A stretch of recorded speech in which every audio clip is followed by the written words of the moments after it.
Teacups, what's brewing? Welcome back to the channel, and as always, it's a pleasure to have you here. Ooh, I've just had a notice up on my phone saying I've got 48 minutes of filming left, so let's not make this too long, hey? So Foodie's been a little bit difficult to follow the past week or so because I've noticed that her lives are getting more frequent and are getting longer, but aren't getting fuller, shall we say? So there's a lot of her just turning the camera on because she's bored and she either wants attention or wants something to do, and then just sitting there and singing and not saying very much, or she'll go into a little bit of a rage because, you know, that's something to do. But you can really see how much she is not filling her time. And she's as much as said she's given up on the vacation, which is just crazy to me. But there's a few things that we can kind of pick out of all these lives. If I miss any, I apologize. I've been relying a little bit more on Twitter recently and on recaps, just because God bless them for doing the work of going through and nitpicking all the things out. But she potentially broke the couch in her room, like a wooden part fell down, and she said she's got to fix it, or it was fixed, or it's not fixed. I'm not sure exactly what's going on there, but essentially she keeps throwing herself on the couch and the couch isn't liking it. But in the kind of area of the hotel room and how she's treating it, a big thing this week was her getting a note under the door during a live and reading it on live, like the shame. Guys, sorry, I just noticed my laptop wasn't charging, it wasn't plugged in properly. When I tell you, if I ever got myself to the point, and I could not imagine getting myself to this point, where I had to have a letter like that from the hotel, and I had received it, even on live, and I'd opened it up and seen what it was, the things you would have had to do to me to get me to admit to that letter. I mean, she could have said anything. She could have said, oh, it's just a reminder about X, Y, Z, you know, like, a reminder not to smoke pot in the rooms, Foodie. Although she hasn't been smoking it, she's been taking the gummies. But no, she's on live and she just reads it out. The hotel quoted laws to her. How filthy is that hotel room? Like, guys, it has to be bad. Now, she did cop to a few different things. She said that because she eats takeout a lot, she's been putting it in the bin, but the bin is just like a desk waste paper basket. It's not anything big. And so she's been placing her other trash around the bin.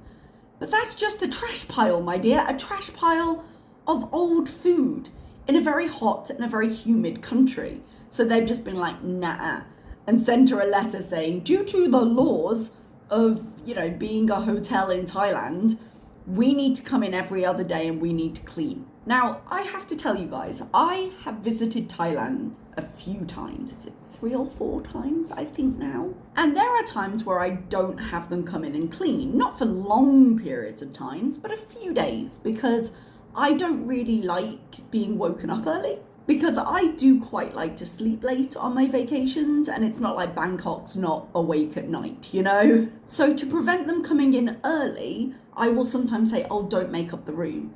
And then if I wake up and I go out, I'll turn it.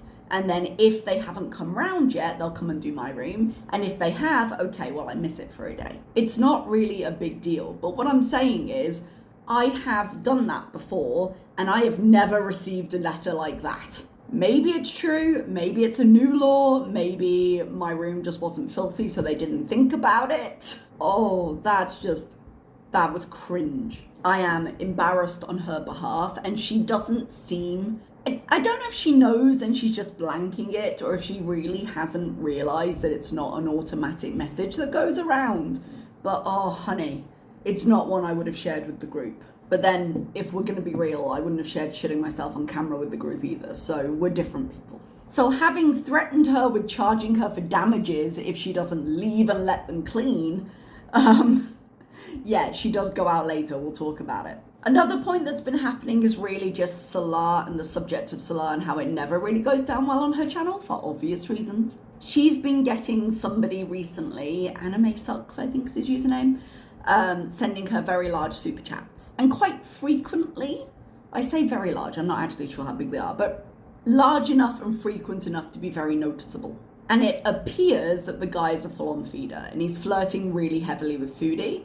And while Foodie does defend Salar, Salar's not taking it well, which I can understand, you know, even if it's a fake marriage, technically he is presenting himself as her husband. So he's got something to say about it. Now, as I say, Foodie does defend Salar, but you can tell, like, she must be so happy about the idea of people fighting over her. Like, it's just the kind of thing she would love. But Salar doesn't deal with things like this well. He throws a little bit of a tantrum and is like, well, I'm never coming back. My dude, just two things. One, if you never came back to chat, it would be the celebration heard around the world within the girl world community because nobody liked you. Nobody. And number two, if the only thing Foodie is getting out of this is having her loving husband in her chat, on her screen, whatever she's doing, then she would flip if he didn't. And it was really the pinnacle of things that have been building for the last few days. Salar has been making some very pointed comments in chat, and she's been blowing them off as, no, look, we have banter attention. But no, he's just kind of been mean, and she can laugh it off because she can laugh anything off. When she was with Nada, and that was an actual abusive relationship, she would laugh anything off because she doesn't have the mental strength that she likes to pretend she does. And she is desperate, and she does need somebody to validate her. And so anything that might hurt her feelings, she brushes off as a joke, because look how close we are. So Salar has been making a gym at home. He's been making jokes about how she won't use it, about how he's gonna start controlling her intake, or helping her control her intake. And dude, when I tell you this is not gonna go well for you, she's either gonna have full-on tantrums within the first 3 seconds. You think like taking her down to the gym was the problem? Like that thing where she was like, no, I can't do it, that's just gonna be the start. And that's assuming if they've set up a home gym that she can go on the home grade machines, because she's gonna be too heavy for the weight limits for a lot of them. Now, what he could do that might be helpful would be to get a few mats so that she could just practice her movement a little bit, do a few stretches, that kind of thing. And then some like little mini dumbbells that she could use just to keep her muscles moving more, you know? Because with how far she can or cannot go, moving around the room would be a lot for her. And then maybe you can move her up to, you know, the seated cardio where you get like the bike pedals, but you don't have an actual bike, you just do it on a chair. That would be a good thing for her, because then she wouldn't have to worry about the weight limit, but she could still get the movement. That would be as much as you would have to start for this. But I imagine he also wants to use it for himself. So all that's been going on. Foodie has not been appreciating that people are seeing that and being like, hey dudes, when you're in relationships, yes, the way we talk to each other does change, but that doesn't sound loving, which is maybe hitting a little bit too close to home for her. So anyway, she goes out, she goes to this, is it a marina? It looks like there was a boat there. There's a Ferris wheel that she went on with Salar last time that she gets on that does not seem to be enjoying her presence. There's some ominous creaking and she's like, ah. Now, when she's there, she wants to go on this kind of spooky ride. Now, she's been talking about that ride for a while, but apparently didn't research it. Like, she would have had to look up where it was so she could send it to the taxi. Why not just look this up or give them a call or whatever? But I guess she didn't want to, and she had to leave anyway, so she might as well go there. And people were saying, not horribly, but hey, are you going to be okay riding this? I'm sure some people were saying it horribly, but in her chat, are you going to be okay riding that? And she was quite confident about it. She was like, no, I don't care about going and asking. If I can't, I can't, but I'll ask. Now, with that, I was okay. I was like, you know what? Fair enough, because her weight is an enormous part of her life. And if she's got the confidence to go up and say, hey, can I just check if this is going to be okay for me? I'm with her for that. I don't think people should begrudge that at all. Now, and again, I'm relying on Twitter pictures for this, so if I've stolen your picture, I apologize. There were pictures of the ride available online, and when you look at them, I would say it'd be pretty obvious with Foodie's shape that it was going to be very difficult for her to ride it. But I still don't begrudge her the question. But what gets me more than anything on this is that she like will full out argue with her chat. No, I don't care. But when she goes, she's so nervous because her talking smack and talking big on camera, as she said, I think she actually had this conversation earlier this week at some point. This is why this isn't chronological really, because I can't remember where I got this information. But she had a conversation where she was talking about how the audience is not the same as a person, like in real life, because she's talking to a camera, she's talking to a screen. It's not the same, even though she's talking to people behind the screen, it doesn't feel the same as when you're sitting like in therapy or with a group of people and talking to them. It's not as, I don't want to use the word confrontational in kind of the violent sense, but it's not as inescapable. It feels like there is a distance there. And I have spoken about that before on camera and with how she acts on camera and why she's so against therapy. Because I think she really relies a lot on that distance, on everyone being words on a screen. But she goes and she asks the attendant, and the attendant makes a call, and while she's making the call, Foodie is nervous. You can tell she's very uncomfortable. And to be fair to the attendant just says, you know what, go in, try the seat, and if it works for you, come back and pay. And if it doesn't, okay. Because I think they don't know a weight limit. But when it comes down to some things, it's not just the weight, as I say, it's the size. And with how she holds her weight, some things would be difficult even if the weight limit didn't apply. Now, I think it was Pulpy that said this in his live, because I was watching this in his live, that this would have been better as a vlog. And I completely agree, because she could have filmed the different parts, she could have talked about it. And if she wanted to keep up this persona of a confident fat lady walking around enjoying Thailand, she could have done this much better with a voiceover. So she goes in, someone jumps out of her and she screams, and then she explains to them, no, I'm not actually here to, I need to check. She's like, ah, which is quite hilarious. But she goes in, they try to push the bar down, it can't go all the way, it can't click into place, she can't ride. She's polite, she says, okay, no problem, how do I get out of here? Like, the interaction is absolutely fine. And again, when Chantal has this conversation about ableism and people being insulting because heavier people should be able to go on these things too and all of that, I don't have a problem with her going through this and checking at all. What I do have a problem with is after all of that, after throwing this out of her chat and having all those conversations about, you know, being heavier and going out and enjoying everything and throwing in our faces how she goes to Thailand and how she has the opportunities that we don't have apparently, and staying in the hotel for a full-on month, having done this, having said she's confident doing this, and okay, she didn't fit on this particular ride, but she gave it a try. She went in and deleted it from her live. The scene is gone. It goes from going on the Ferris wheel to going, did she go to the food court next? I don't quite remember. But going to wherever she went. No, I think she went to the food court before. We'll talk about that in a minute. So like all the tiny bit of credit I was trying to give her, gone. You went through it. And it's just the sheer stupidity of it. Dude, you went through it on live. If you had gone through it on a vlog, thought better, and then cut it, okay, maybe everyone didn't see that. But you went through it on a live. People saw it already. There's no erasing it. How about instead of trying to present yourself as this confident person who can knock anyone down, just be more honest? And I know that's the problem because she's not an honest person. That is an underwhelming statement for the extent to which she is not an honest person, I do realise. But people appreciate realness, and this was one of the realest things she had done in a while, going out and having been refused. And if she had just been honest about, you know what, I'm really struggling with moving around here and I wish this were bigger. But she has said before, you know, I really don't enjoy my weight. I don't enjoy how it makes my body feel. I want to be able to ride on these rides. And then not had a tantrum and eaten 17 servings of ravioli. This would be an honest conversation she could have within her channel that people might actually want to hear and might actually want to listen to.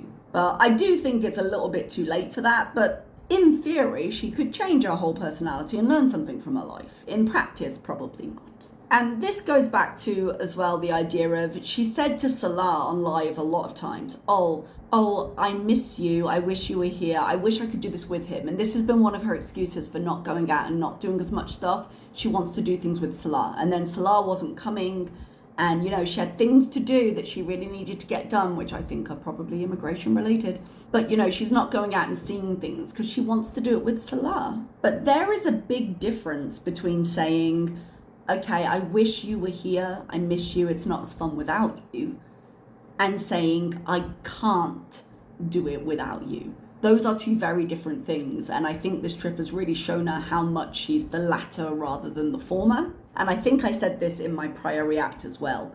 Like, I can't imagine this not being shocking for her, because she's always believed that, okay, but if I just eat right for a few days and I move a little bit more, it will go back. And hopefully, if this does anything useful, even though I don't think the big change in diet is going to change anything when she gets back to Kuwait, even though they've done all this prep that he's been insulting her with, I think it's going to be like a 3-hour change, as it always is. But a trip like this, having gone for nearly a month into a new country that you enjoyed, that you wanted to go to, and not physically being able to do anything in it, should be a big old wake-up call, in a way that it probably never will be. We don't actually know how long she's going to be there. She keeps saying, oh, I'm leaving soon, I'm leaving very soon. We're hearing it a lot, but she's not leaving. However, she had said before she was halfway through, which gave us a 3 to 4 week time scale. And then she was like, no, I'm wrong, I'm leaving very soon. Or I was wrong, I'm leaving very soon. And I don't know, she was all against changing her ticket, but if he's not coming, she might just have changed it to go back. She's got to figure out whatever she's doing with immigration first, I think. But I do think the initial, whether it happens or not, the initial idea was to be out for 2 months. Hence her mentioning it at the very beginning of the trip. Given that it was probably going to be such a long trip, she really didn't bring a lot of stuff with her. I know she was relying on Temu, but she was saying something like she bought 2 pairs of socks. Now, I know socks have been quite the conversation recently. She bought 2 pairs of socks. And I'm like, dude, you were going away for a long time, at least a month. Like, why did you bring so little? And I really don't think she has that much. She's bought a couple of things, but it's like I say, she needs to go and get some things made. And she could do that in Thailand. I've had things made in Thailand before, and they can do it quite quickly. But I don't think she necessarily has the money for it. Or she does have the money for it, but it's not how she's prioritizing her money. Like, if she can eat takeout and Cheesecake Factory twice a day, she's got the money to get some clothes made, which would be better. But she's not willing to give up the food to get something better. So there we are. She's just been spending her time in the hotel, ordering food in. There was some talk about how we think her paycheck was not that much this month, which would have been from her content last month, I suppose. Because she suddenly had a big flurry about, go and get my cameo. I put the price down, even though she put the price down because she put the price up first. So I think it's down from like 30 to 20 now. And I was like, no, don't do it, dudes. Don't do it. Okay. Not even as a troll, don't do it. I thought when she put the ad up on a community post that she had gone from 20 to 10, but no, it was $10 off. And even at $10, I was like, nah. She seems to have finally discovered who Mudeng was that everyone was telling her, of the little hippo, and how cute he is. I've had a lot of Mudeng on my Twitter recently. The thing is, she's like an hour and a half from that zoo. If she really wanted content that would get views, she should go and visit Mudeng. Because he's going viral right now, it would actually get views. It would be something she could do, and she is close to there, which is something a lot of other people aren't. So there's a lot of interest in him right now, but she just seems absolutely determined to always do the worst for her channel. You know, this would be an easy trip she could actually do. Get in a car, go and film him, be adorable, get all the views, earn a little bit more money. But no. So overall, we had lots of food, lots of rage about the truth of her wasted trip and it hitting her a little bit too hard.